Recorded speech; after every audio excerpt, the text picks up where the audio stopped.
Hello all, welcome back to screen space. ఈ వీడియోలో hotspot 2 తమిళ movie review అయితే తెలుసుకుందాం. రీసెంట్ గానే ప్రైమ్ వీడియోలోకి అయితే స్ట్రీమింగ్ వచ్చింది. తెలుగు డబ్బింగ్ లేదు. Present Tamil and Hindi language లో స్ట్రీమ్ అవుతుంది. బట్ వస్తే ఫ్యూచర్ లో ఆహా ఓటీటీకి తెలుగు డబ్బింగ్ లో రావచ్చేమో చెప్పలేము. ఎందుకంటే దీనికంటే హాట్స్పాట్ 1 అది ప్రెక్వల్ మూవీ ఉంది, అది తెలుగు డబ్బింగ్ తో ఆహాలో స్ట్రీమ్ అవుతుంది. దానికోసం మనం 1 year బ్యాక్ వీడియో కూడా చేసాము, రివ్యూ పెట్టాము. అప్పుడు ఛానల్ కొత్తగా పెట్టాము మనం అప్పుడు, అండ్ సజెస్ట్ కూడా చేసాం అనమాట. సో నాకు పార్ట్ 1 ఇష్టము, సో అందుకే పార్ట్ 2 తెలుగు డబ్బింగ్ వచ్చేదాకా నేనైతే వెయిట్ చేయను. అదర్ లాంగ్వేజెస్ ఎక్కువగా చూస్తాను కాబట్టి తమిళ లాంగ్వేజ్ లోనే చూసాను భయ్య. రన్ టైం అయితే 1 hour 58 minutes అయితే ఉంటుంది. సో ఖచ్చితంగా మీకు హాట్స్పాట్ 1 చూస్తేనే మీకు ఈ హాట్స్పాట్ 2 కూడా అర్థమవుతుంది. సో మెయిన్ కనెక్షన్ అయితే ఉంటుంది అనమాట మెయిన్ స్టోరీకి. సో ఖచ్చితంగా అది చూసాకనే ఇది చూడండి, అప్పుడే మీకు ఇంకా క్లియర్ గా అర్థమవుతుంది. ఇక ఈ హాట్స్పాట్ 2 మచ్ స్టోరీ ప్లాట్ విషయానికి వచ్చేస్తే 1 చూసిన వాళ్ళకి అర్థమవుతుంది.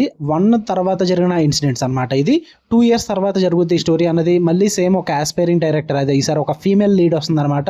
ఆమె ప్రొడ్యూసర్ దగ్గరికి స్టోరీ చెప్పడానికి వస్తుంది, ఒక ఆంథాలజీ ఫార్మేట్. బట్ పార్ట్ 1 లో మీకు 4 stories ఉంటాయి ఆంథాలజీలో, ఇందులో మాత్రం 3 stories చెప్తుంది ఆమె. ఈ 3 stories ఏంటి, ఈసారి వచ్చిన డైరెక్టర్ ఎవరు, ఆమెకి ఏమన్నా సీక్రెట్ అజెండా ఉందా లేదా, వీటి చుట్టూ నడుస్తుంది ఈ హాట్స్పాట్ 2 మచ్ అన్నది. ఇక ఈ మూవీ నాకు ఎలా అనిపించింది అంటే, నాకైతే నచ్చింది భయ, నాకైతే వర్కౌట్ అయింది. కాకపోతే ముందే చెప్పేస్తున్నా, హాట్స్పాట్ 1 లో 4 stories ఉంటాయి. 4 stories కూడా బాగా వర్కౌట్ అయితే అంటే డిఫరెంట్ గా ఉంటాయి. 3-4 stories అయితే నాకు బిగ్ ఇంపాక్ట్ ఇచ్చాయి. బట్ ఇందులో మాత్రం హాట్స్పాట్ 2 లో మాత్రం 3 stories ఉంటాయి. 3 stories లో నాకు లాస్ట్ స్టోరీ పిచ్చగా నచ్చింది. మిగతా 2 stories కూడా ఓకే అనిపించాయి. బట్ ఓవరాల్ గా మూవీ అయితే నాకు నచ్చింది. అంటే మూవీలో మీకు ఎక్కడ కూడా రొటీన్ గా చూస్తున్నా ఫీల్ రాదు. ఎందుకంటే హాట్స్పాట్ 1 లో కూడా సేమ్ ఇంతే, చాలా డిఫరెంట్ గా ఉంటుంది. అంత తేడాగా నడుస్తుంటుంది. అంతా కూడా చాలా ఎక్స్ట్రీమ్ కాన్సెప్ట్స్ ఉంటాయి పార్ట్ 1 లో. సేమ్ ఇందులో కూడా సేమ్ అలాగే కాన్సెప్ట్స్ ఈసారి కొంచెం లిమిట్ పెట్టుకున్నారు, మరీ ఎక్స్ట్రీమ్ గా వెళ్ళలేదు. బట్ థర్డ్ స్టోరీ మాత్రం ఎక్స్ట్రీమ్ ఉంటుంది అండ్ చాలా తేడాగా ఉంటుంది అనమాట. నాకు అది బాగా వర్కౌట్ అయింది భయ్య. నేను మూవీ మొత్తంలో హైలైట్ అంటే ఆ థర్డ్ స్టోరీ అనే చెప్తా. పిచ్చగా నచ్చింది నాకు. డిఫరెంట్ ఎమోషన్స్ వచ్చాయి నాకు ఆ థర్డ్ స్టోరీ చూస్తున్నప్పుడు. ఫస్ట్ 5 minutes చూస్తున్నప్పుడు ఒకలాగా అనిపించింది, తర్వాత మిడిల్ పోర్షన్ చూస్తున్నప్పుడు ఒకలాగా అనిపించింది. ఇంకా క్లైమాక్స్ అయితే ఫుల్ ఎంటర్టైన్ అయ్యాను నేను. చాలా బాగా వర్కౌట్ అయింది నాకు ఆ థర్డ్ స్టోరీ అన్నది. అండ్ ఈ 3 స్టోరీలు కూడా డిఫరెంట్ ఆస్పెక్ట్స్ మీద రన్ అవుతుంటాయి. ఫస్ట్ స్టోరీ వచ్చేసి మీకు హీరో ఫ్యాన్స్ గురించి నడుస్తుంది అనమాట. ఫ్యాన్ వార్స్ గురించి చూపిస్తారు. అండ్ ఫ్యాన్స్ ఒక హీరోకి మరీ ఒక ఫ్యాన్ గా కాకుండా మరీ ఏదో భక్తుల్లాగా బిహేవ్ చేస్తే ఎలా ఉంటుంది, దాని వల్ల వచ్చే ప్రాబ్లమ్స్ ఏంటన్న దాని మీద డీల్ చేశారు. నాకు అది అంత ఇంపాక్ట్ అయితే క్రియేట్ చేయలేదు, నాకు అంతగా వర్కౌట్ అవ్వలేదు. కొంతమందికి వర్కౌట్ అవ్వచ్చేమో, నాకు అంత ఇంపాక్ట్ లేదు. ఓకే అనిపించింది. అంటే లాస్ట్ కి దాన్ని మళ్ళీ హ్యూమర్ టైప్ టర్న్ చేస్తారన్నమాట. ఓకే, అంత సీరియస్ చేసి మళ్ళీ హ్యూమర్ గా టర్న్ చేయడం అనేది వర్కౌట్ అయింది, ఆ యాంగిల్ వర్కౌట్ అయింది. బట్ ఫుల్ గా స్టోరీ అయితే మాత్రం ఓకే అనిపించింది.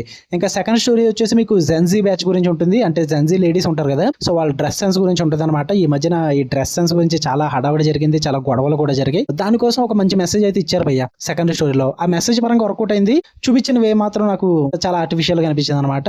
బట్ థర్డ్ స్టోరీ మాత్రం జెన్జీ రిలేషన్షిప్స్ గురించి ఉంటాయి. సిచ్యువేషన్షిప్, బెంచింగ్, ఇలా చాలా ఉంటాయి కదా ప్రస్తుతం నడుస్తున్నాయి సొసైటీలో, వాటి మీద తీసుకొస్తారు స్టోరీని. సో అది కొంచెం నాకు రొటీన్ గా అనిపించినప్పటికీ కూడా వెళ్లి కొద్ది కూడా చాలా ఎక్స్ట్రీమ్ కి తీసుకెళ్తారన్నమాట. నాకు అది చాలా బాగా వర్కౌట్ అయింది, సూపర్ గా నచ్చింది నాకైతే. ఇంకెంత మించి చెప్పైతే స్పాయిలర్ అయిపోతాయి. సో నేను ఇంకా వీటి గురించి ఏం మాట్లాడను. బట్ పర్ఫార్మెన్సెస్ అన్ని బాగున్నాయి, స్టోరీలు కూడా 3 డిఫరెంట్ గా అనిపించాయి. టెక్నికల్ విజువల్ కూడా సినిమా చూడడానికి బాగుంది. ఫస్ట్ పార్ట్ లో ఏవైతే కనెక్షన్స్ ఉంటాయో ఆ కనెక్షన్స్ కూడా చాలా నీట్ గా కనెక్ట్ చేసుకుంటారు. ఆ డాట్స్ అన్ని కూడా బాగా కనెక్ట్ చేశారు, బాగా వర్కౌట్ అయింది. అండ్ ఇంకా పార్ట్ 3 కూడా వస్తుంది అంట, మరి చూద్దాం, వచ్చాక చూద్దాం. ఓకే, సక్సెస్ అవుతున్నారు కాబట్టి ఎన్ని తీసినా పర్లేదు, నేనైతే చూస్తాను, నాకేం ప్రాబ్లం లేదు. నాకైతే నచ్చింది భయ్య. చూద్దాం అనుకుంటే ట్రై చేయండి. ఫ్యామిలీతో కూడా చూడొచ్చు. కాకపోతే బోల్డ్ కంటెంట్ మీద టాపిక్స్ ఉంటాయి, కానీ బోల్డ్ కంటెంట్ ఉండదు. అంటే చూపించారన్నమాట, రొమాన్స్ లాంటివి ఏం చూపించారు, కానీ బోల్డ్ కంటెంట్ మీద మీకు టాపిక్స్ అయితే రన్ అవుతుంటాయి. మీకు హాట్స్పాట్ 1 లో ఎలాగైతే మీకు కొన్ని ఎక్స్ట్రీమ్ టాపిక్స్ రన్ అయ్యాయో, ఇందులో కూడా అలాంటి ఎక్స్ట్రీమ్ టాపిక్స్ అయితే రన్ అవుతాయి. సో వాటి పరంగా ఓకే అనుకుంటే చూసండి, నాకైతే ప్రాబ్లం ఏం లేదు, ఫ్యామిలీతో చూడొచ్చు అనిపించింది. మీకు కనుక వీడియో నచ్చితే లైక్ చేయండి, షేర్ చేయండి, మీ ఒపీనియన్స్ కూడా కామెంట్ చేయండి. మళ్ళీ నెక్స్ట్ వీడియోలో కలుద్దాం. Until then love you all, by.